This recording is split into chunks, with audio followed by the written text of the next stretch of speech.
What's happening, my block buddies? Today is the 15th anniversary of the best game in the world, Super Smash Bros. Melee for Nintendo GameCube.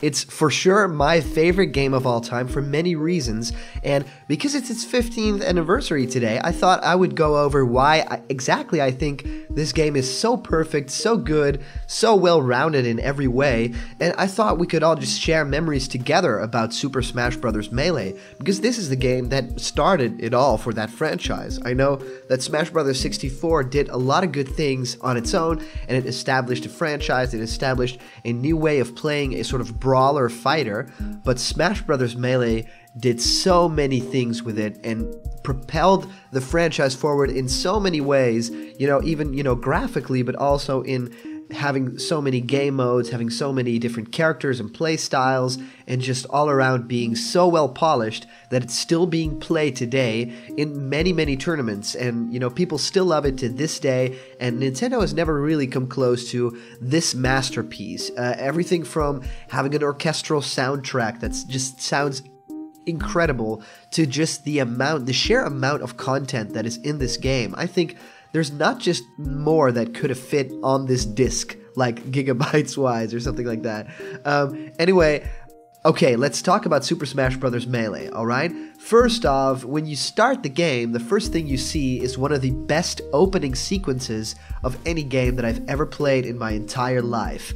This opening sequence from Smash Bros. Melee is actually, a kid throwing a trophy, and of course later in Smash Bros. Brawl that would come into play. And as the Mario trophy lands in this Colosseum where you don't really know, and it's dark clouds and Mario's standing there, his trophy is slowly coming to life, there's thunder everywhere, and Mario turns real, he spins around, he does this cool Mario pose, and then Link appears. And this is what Smash Bros. Is about. It's not really about the characters in these worlds fighting each other. It's about these trophies coming to life. And I love that aspect of Smash Bros. Melee because that's kind of where it started. Smash Bros. 64 introduced that they might have been, play toys, like action figures. And I love the idea of trophies so much. And they've done so much with that since. And this whole opening sequence is beautifully rendered in CG. It still holds up to this day, introducing new characters like Peach and Bowser, having Donkey Kong run through the forest, and of course teasing a little bit of Ridley in a very Metroid-esque awesome sequence. And then of course establishing that we might be getting Ganondorf in there. That was always really cool. And the short tease of the Yoshis running through the valley together, I always thought that was so iconic. And then introducing Ice Climbers of all people, just this new set of characters that, it was a thing for Nintendo to introduce Ness and Captain Falcon in the first Smash Bros. As secret characters. But now having this obscure, weird NES character, the Ice Climbers, two little Eskimos that work together to fight, and introduce them, as characters that you have from the start of the game. Even still including Captain Falcon in that list too, and Ness as starters now. But to me, that was so cool, and Ice Climbers really became a part of the family.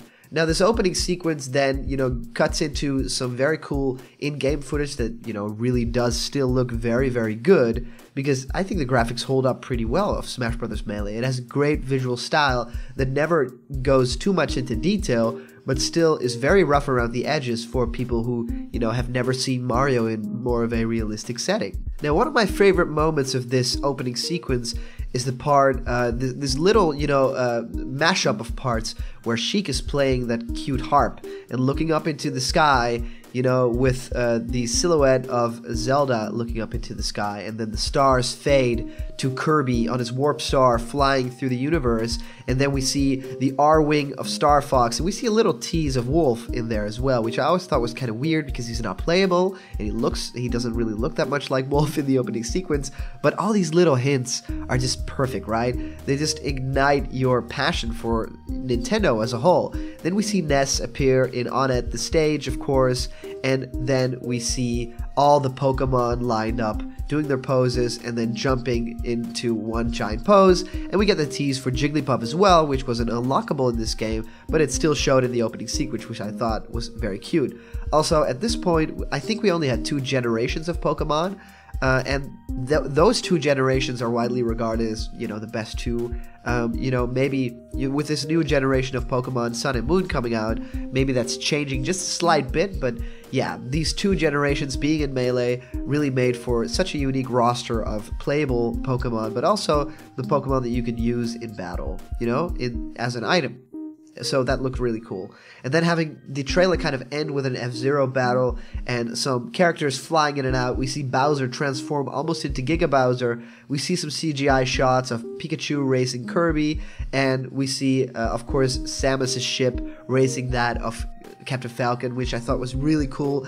And the footage ends with that bomb and the explosion with the awesome announcer saying, "Super Smash Brothers Melee!" And that was one of the most awesome opening sequences of all time. I don't think anything could beat it at this point. I like the opening sequences of the other games, but they're kind of mashups of cutscenes and, things that appeared online.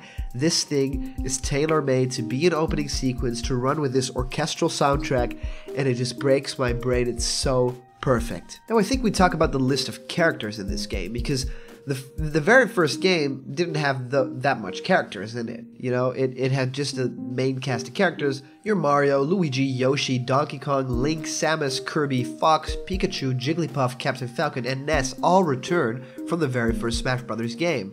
But it's now that they kind of expand the roster with new characters that might have been, shoe-in choices for the first game, but as well as some very obscure choices. And those obscure choices, to me, were always Ice Climbers, and then even Sheik, because Zelda we kind of expected, but having her transform into Sheik was really awesome. Then we have Marth and Roy, who, Western audiences didn't really know at the time. But they were still really awesome playable characters and had a very unique fight style next to Link, who was also a sword fighter. So at that point, we only had 2 sword fighters, could you believe that? And then, of course, a very weird choice, which turned out to be very popular as well, was Mr. Game & Watch. Now, we also got Mewtwo, which was a fan favorite Pokemon, and I'm very happy that he got into Smash Brothers because he's so fierce and awesome, and, telekinesis and all these crazy moves that he has to control people and moves fits perfectly within the world of Smash Brothers. Pichu, thought was a weird choice, but makes sense to kind of expand the roster with a little bit of clones. Falco and Dr. Mario also fall into the same category, Roy as well, and Young Link. But I think these characters kind of held their own. They were changed just as much to kind of give them a different vibe. But if I had one point of criticism, is that the clones could have been costumes, I guess. But still, we wouldn't have had that many, Falco versus Fox battles in the tournaments because they would not have different playstyles. So, yeah, and there is one character that I'm forgetting. I think 2 actually, and they were additions to the Mario universe, and they are Peach and Bowser, which I thought were really necessary characters for them to add, because we already had Donkey Kong, Yoshi, Luigi, and Mario, and, where's Peach, where's Bowser? The damsel in distress, which we desperately wanted to see kick some butt, and then, of course, the big villain. We didn't really have a big villain in the previous game, and now we got Ganondorf and Bowser, and even, Mewtwo, if you consider him a villain, and I think Nintendo kind of does, generally, right? So, the cast of characters, amazing. At this point in time, I really didn't have wishes for any other character, and it was around the time when Brawl started, when everyone was like, but wait, wouldn't it be cool if, Sonic was in, and this guy, and this guy? So, I think for Melee, everyone was satisfied at the time, and Smash Bros. 64 introduced not that many characters, but it still felt very varied, and this game just brought it up to a whole new level. So we had nothing to complain about at that time, and thinking back that it was 15 years ago that this was the cast of characters, that's in a roster of Smash Bros. Melee so much. Now I just gotta talk about some non-playable characters in Smash Bros. Melee, and there are basically 5 of them. And these 5 include Master Hand, which was the main boss of Classic Mode, and then we had Crazy Hand, and he had some weird rules to unlock the fight with him and his trophy, and kind of announcing that Crazy Hand was in the game with his weird, crazy moving hand and those crazy moves that he has, and the weird laugh too, that's so scary. thought was a bit weird, but those weird things, and I'm going to get into that a bit more, those weird things really made Smash Bros. Melee for me. And talking about weird, in this game we also got Giga Bowser. And Giga Bowser, for those of you who don't know, is sort of a weird, mutated, evolved version of Bowser with bigger horns, crazier spikes everywhere, and he's gigantic. He has a weirder color scheme that kind of feels like he's sick of some kind.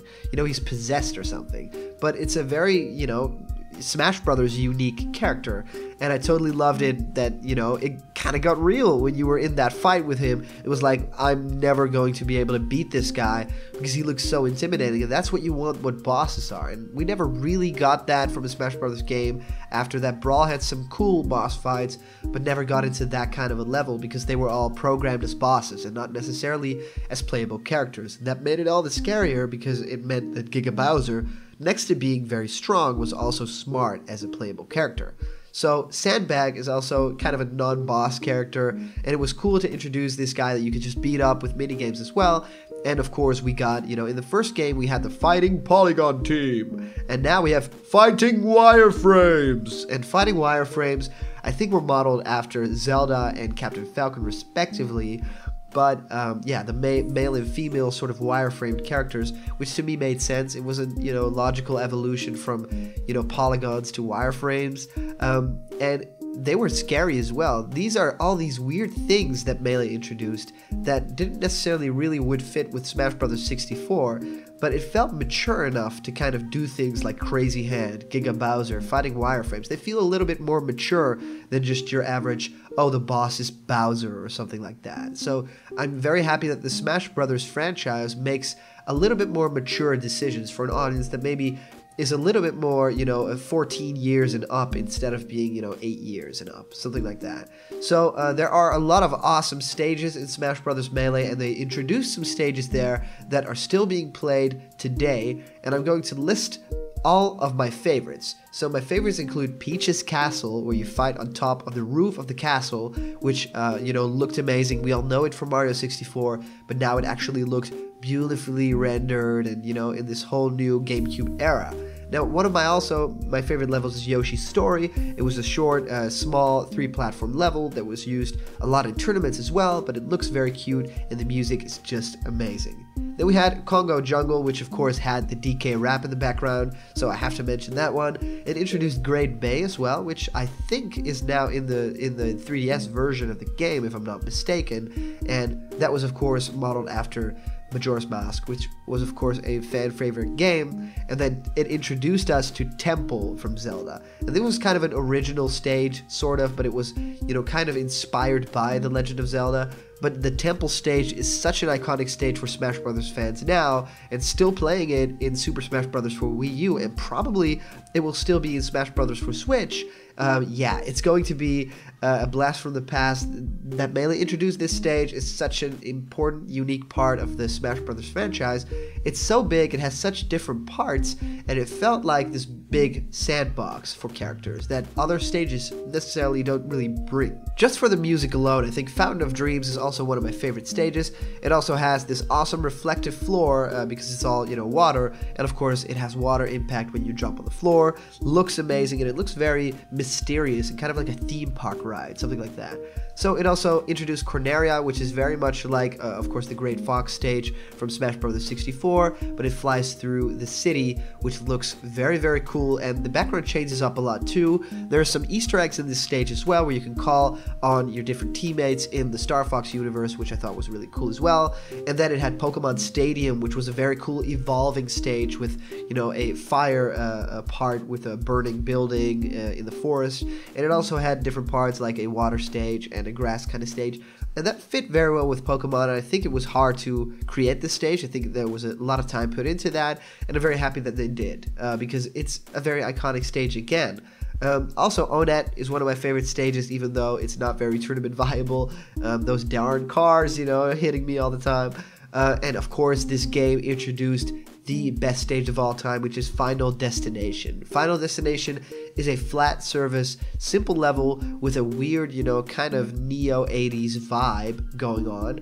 And I love that because, we had sort of a final destination in Smash Bros. 64, but we never really got to play on it in multiplayer mode, and everyone was kind of waiting, when will we get that flat stage to just test out our skills? And I'm very happy that Melee brought the goods with Final Destination. And then some other favorites that I have, which are kind of, my second favorites. I would suppose all these would be, my first favorites, and then the following would be my second favorites. They would be Poke Floats, and then Brinstar Depths as well, because I love the turning stage. And then, of course, Battlefield, because who doesn't love Battlefield? It's a very tournament viable stage, but it's also just crazy to look at that background and see everything change all the time. So let's get a bit more into what happens in the one-player stages, because these are stages that can't be unlocked or played in like a multiplayer mode, but they are very unique stages that only really appeared in single player. If you use some sort of debug stuff, you could play these levels in multiplayer, but I think it's cool to note these because these things weren't necessarily in Smash Bros. For Wii U, because for some reason it's not really that important to them to do all these extras anymore. That's a bit of a shame, because the one-player stages include things like the target test, and things like grab the trophy, race to the finish, having the Mushroom Kingdom in adventure mode, having the underground maze from Zelda in the adventure mode, Brinstar Depth escaping, the F-Zero Grand Prix running around, the rest station, which I think is still in Smash Bros. For Wii U, and then of course we had a Majora's Mask stage, a Goomba stage, and an Entei stage. So all those things together, it's kind of weird that Melee brought so many weird new things to the table that were not really that explored that much afterwards. So to me, that's kind of a shame, and I hope that they're bringing back the goods, because they can, because hopefully they are porting this awesome Smash Bros. For Wii U game to the Switch, which would be amazing because they could focus on those extras, because the main game, it's already here. Okay, so one of the last things I'm going to talk about is the modes of the game. And, because it's been 15 years since, this game came out, I just want to iterate how amazing it is that there are so many game modes in this Super Smash Bros. Melee tiny package, because the discs were even very small, and it's just so awesome that there's so much in there. So just listing them, it would be, one-player modes would be Classic Mode, Adventure Mode, and Adventure Mode was introduced here, which was a giant awesome thing. Platforming stages and introducing new characters to fight along the way. It felt very cool, and it never really got tiring to play adventure mode with different characters, because you just explore a world in a different way. I think Brawl built on this concept in a very unique way that was also very, I think, well received and also very well hyped, but adventure mode still has this sort of very cute, childlike quality that I think they had to include in Smash Bros. For 3DS, but they never really did, and it's a sad thing. I hope there's an adventure mode in Smash Bros. For Switch, if that is coming. So there was All-Star mode, which had to be unlocked, and that was of course introduced in this game as well. So you fight on with basically one stock, and you keep also your damage that you rack up. So you fight all the characters in the game, and if you die, you die, and that's over. Then we have event matches, which is my all-time favorite game mode in any Smash Bros. Game. Event matches were these small matches that had these unique descriptions, like, get all the characters on stage in an egg. You are Yoshi, and then you have to get every single character in the stage in an egg, or protect something, or, beat a character in a certain way, or collect coins. And event matches, you unlock them along the way, a set of different, events. And they got harder and harder and harder, and it was just so cool to have these missions. And of course they were in Smash Bros. For Wii U, but they never really got to that iconic quality of event matches for Melee. And I think the only real problem it has there is because I think Melee is a little more faster paced, and that fast pace really fit well with the quick event matches, because you could just plow through them, and now they feel kind of like a hassle with starting up and loading times, and the game, for Wii U being a little bit slower, and for Brawl it was an even bigger drag. Then in the one-player modes, we even got Stadium, and the Stadium was actually where you could play the home run contest, which was introduced, and it was a fan favorite. You hit the sandbag, you knock it out with a home run bat, and you can see how far it flies. These are those tiny little changes, these tiny things that they worked on that ended up being such a big part of the franchise, and thank you so much for doing things like this, Nintendo. because these are the things that matter. Then they had target test. They had a unique break the targets mode for every single character in the game, which meant that they got their own unique little stages where you could hit targets and, you know, basically hit them all in time. So that was awesome. Multi-man melee with the aforementioned wireframes, hitting all these multi-man characters around, also felt very satisfying. I think Cruel Melee, I never really got around to defeating anyone in that mode ever. And of course there's training mode as well. Now on the multiplayer side of things, I think there were a lot of options for that time too. There was a versus mode, of course, and there was special melee. And Special Melee kind of introduced all these weird concepts that you could play around with to get a new view on things. Kind of things like camera mode, where you could just kind of look around the camera and, you know, try out different viewpoints. There was Super Sudden Death, where you would always have a sudden death mode on, so one hit for a, you know, a normal attack you would just be done for. Giant Melee, your character's a giant. Tiny Melee, your character's a tiny. And we all played these game modes back then. You know, if they would include something like this now, I don't think anyone would play it, right? But back then, that was really cool. You know, Giant Melee, oh, then we would play, you know, on the Four-Side stage, which was like a nighttime city, with Bowser and with Donkey Kong being giant. It kind of felt like Godzilla versus King Kong, something like that. And we would play that all the time. Then we had Invisible Melee, which I don't think anyone played because it sounds as much fun as it actually is. Then we had Slow-Mo Melee, which we always played kind of sort of a Matrix mode with Fox versus Dr. Mario in his black cape, which looked like Neo dodging bullets. Was really cool. Then we had Fixed Camera Mode, which worked very well for a stage from Mr. Game & Watch. Single Button Melee, which no one played ever, never, ever, ever, ever. Then there was Lightning Melee, which was, you know, the opposite of Slow-Mo. It was very fast, so people who didn't think that Melee was fast enough, they could play Lightning Melee.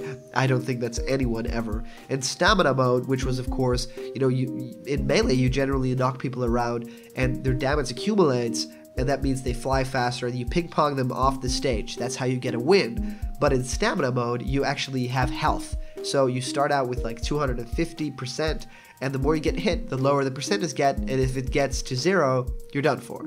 And Stamina Mode was something that we played often, you know, my friend group and I, and it was so unique for a Smash Brothers game to not be about knocking each other around the stage, but actually being very smart and placing your moves and not leaving yourself open. And I'm very happy that they introduced that in this mega packed game.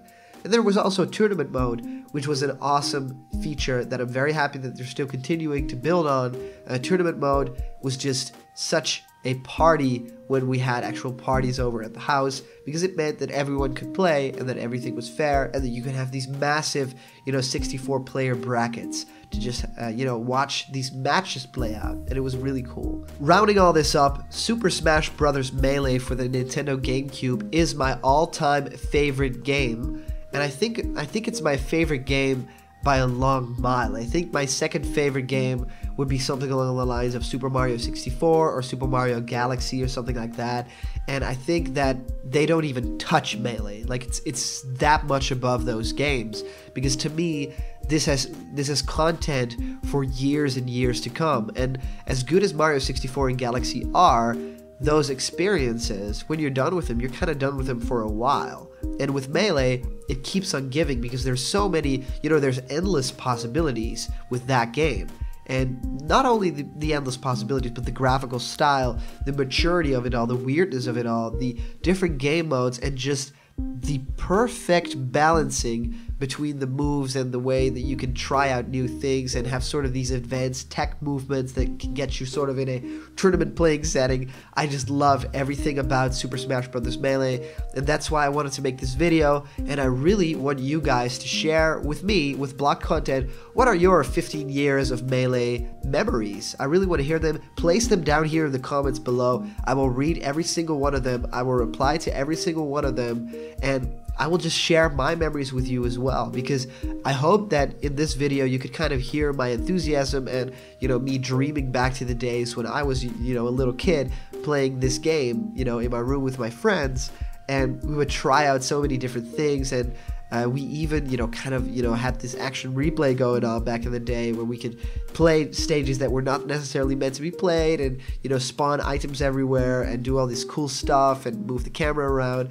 We were so into that game that we found many different ways to enjoy it, and not just in the base package, but even just getting the official soundtrack and listening to the music and getting actual action figures and stuff like that and acting out Smash Brothers scenarios, things like that, drawing Smash Brothers characters.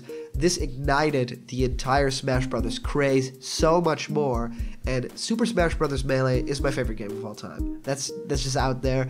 Anyway, I hope you guys liked this video. This was blocked content. I hope that if you are new to us, you press that subscribe button and become part of our family, because not only do we look back at the games that were, and Smash Bros. Melee was the most awesome game that ever was, but we also look ahead to things like the Nintendo Switch that is coming up, and what are the other guys doing with their Xbox Ones, their PlayStation 4s, what is going on in the world of gaming. You'll know if you subscribe to blocked content, and I'll see you guys around the corner where there's always more news. See ya.